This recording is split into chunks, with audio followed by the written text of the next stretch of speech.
আসসালামু আলাইকুম রহমতুল্লাহ। সম্মানিত শিক্ষার্থী, আমরা এখন 3টি নিয়ম দিয়ে 1800 ইংরেজি বাক্যের প্র্যাকটিস দেখাতে চাই।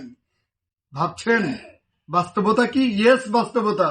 নিয়ম হবে 3টা আর ইংরেজি বাক্য হবে 1800। আসুন প্র্যাকটিস করি। আমার সাথে আছে আমার 2 ছেলে, আমার বড় ছেলে ওবায়দুল্লাহ নাফিস এবং আমার ছোট ছেলে নাসরুল্লাহ নিহান। তাহলে আমাদের প্রথম নিয়মটা হবে হলো, যদি কোনো বাংলা বাক্যের শেষে দরকার উল্লেখ থাকে, দরকার, তাহলে প্রথমে সাবজেক্ট, তারপরে নিড টু, তারপরে ভার্বের প্রেজেন্ট ফর্ম। যেমন আমার পড়া দরকার, I need to read, I need to read. Need to প্রথমে সাবজেক্ট, নিড টু ভার্ব। তাহলে বলো, আমি বাংলা বলবো, তুমি ইংরেজি বলবে।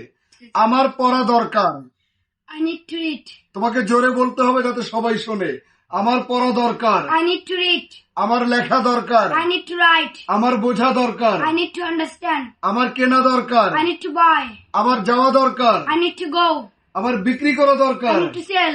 আমার সাঁতার কাটা I দরকার, need to swim. আমার ওড়া দরকার, I need to fly. আমার চিন্তা করা দরকার, I need to think. আমার বোঝা দরকার, I need to understand. আমার খেলা দরকার, I need to play. আমার চালানো দরকার, I need to drive. আমার খাওয়া দরকার, I need to eat. আমার কেনা দরকার। I need to buy. আচ্ছা, এই যে নিড টু, সাবজেক্ট, নিড টুর পরে ভার্বের প্রেজেন্ট ফর্ম। আমার ছোট ছেলেকে এখন একটু জিজ্ঞেস করব, আমার খাওয়া দরকার। I need to read. তোমাকে জোরে বলতে হবে যে আমার খাওয়া দরকার। I need to read.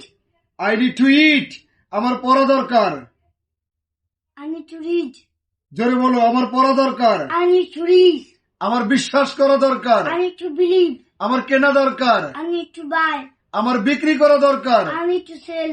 আমার খেলা দরকার। I need to play. আমার পান করা দরকার। I need to drink. I need to drink. আচ্ছা, সম্মানিত শিক্ষার্থী, আমরা তাহলে কি করতে পারি? নিড টুর পরে আমরা ভার্ব ব্যবহার করব। একটা ভার্ব ব্যবহার করলে একটা বাক্য। আমি যদি 100 ভার্ব ব্যবহার করি তাহলে বাক্য হবে কত? 100 বাক্য। একটা মাত্র নিড টু, 100 ভার্ব দিলে 100 বাক্য। এবার আমরা প্র্যাকটিস করি, আপনারা দেখুন। এখনো কিন্তু প্রথম নিয়মের প্র্যাকটিস চলছে। আমার সাথে তোমরা ইংরেজি বলো। I need to go. I need to go. জোরে। I need to buy. I need to buy. I need to write. I need to write. I need to drink. I need to drink. I need to buy. I need to buy. I need to sell. I need to sell. I need to understand. I need to understand. I need to draw. I need to draw. I need to drive. I need to drive. I need to fly. I need to fly. I need to swim. I need to swim. তাহলে 1 number নিয়ম গেল, need to দিয়ে 100 বার practice করবেন কমপক্ষে, তাহলে 100 বাক্য হয়ে যাবে। এবার আসুন, দরকার ছিল। আগে বলেছি দরকার, নিড টু। এবার বলছি দরকার ছিল, তাহলে হবে subject, needed to, needed to ভার্বের প্রেজেন্ট ফর্ম। আমার পড়া দরকার ছিল, I needed to read, I needed to read. বলো, আমার লেখা দরকার ছিল। I needed to write. আমার বোঝা দরকার ছিল। I needed to understand. জোরে। আমার খাওয়া দরকার ছিল। I needed to eat. আমার ঘুমানো দরকার ছিল। I needed to sleep. আমার বিশ্বাস করা দরকার ছিল। I needed to believe. আমার কেনা দরকার ছিল। I need to buy. I needed to buy. আমার বিক্রি করা দরকার ছিল। I need to sell. I I needed needed to to sell. sell. আচ্ছা, তাহলে দ্বিতীয় বাক্যের ক্ষেত্রেও আমরা নিডেড টুর পরে ভার্বের প্রেজেন্ট ফর্ম যোগ করব। তাহলে আমার সাথে তোমরা বলো, জোরে বলবা। I needed to buy. I needed to buy. I needed to go. I needed to go. I needed to drink.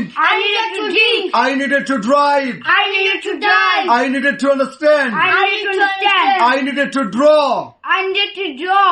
I needed to fight. I needed to fight. I needed to catch. I needed to catch. তাহলে needed টুর পরে 100 verb দিলে আবার হবে 100 বাক্য। এবার তাহলে আমরা practice করেছি দরকার, দরকার ছিল।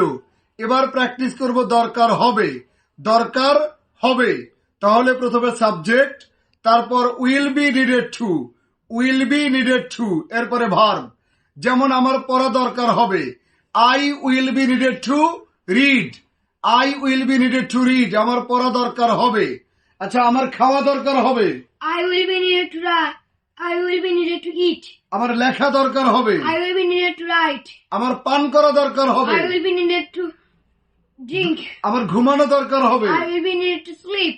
আমার বিশ্বাস করা দরকার I হবে, will be needed to believe. আমার চিন্তা করা দরকার হবে, I will be needed to think.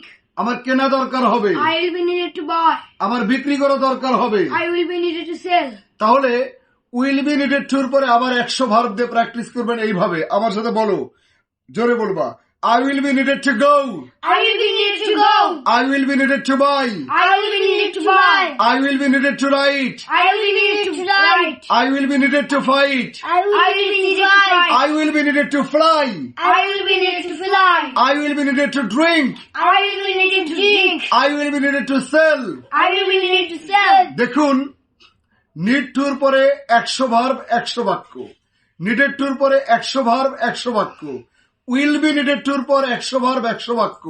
তাহলে আই দিয়ে যদি 300 বাক্য হয়, আই এর পরিবর্তে উই দিয়ে আবার প্র্যাকটিস করবেন 300 বাক্য, ইউ 300 বাক্য, হি সি দে 6টা সাবজেক্ট দিয়ে যখন প্র্যাকটিস করবেন তখন হয়ে যাবে 3 6 1800 ইংরেজি বাক্য।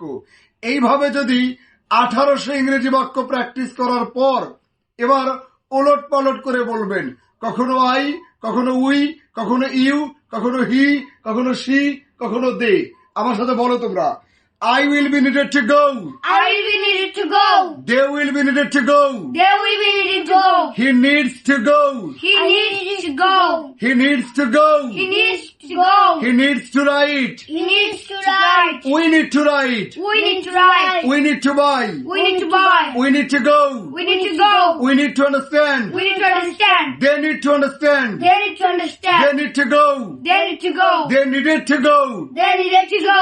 We needed to go. We needed to go. I needed to go.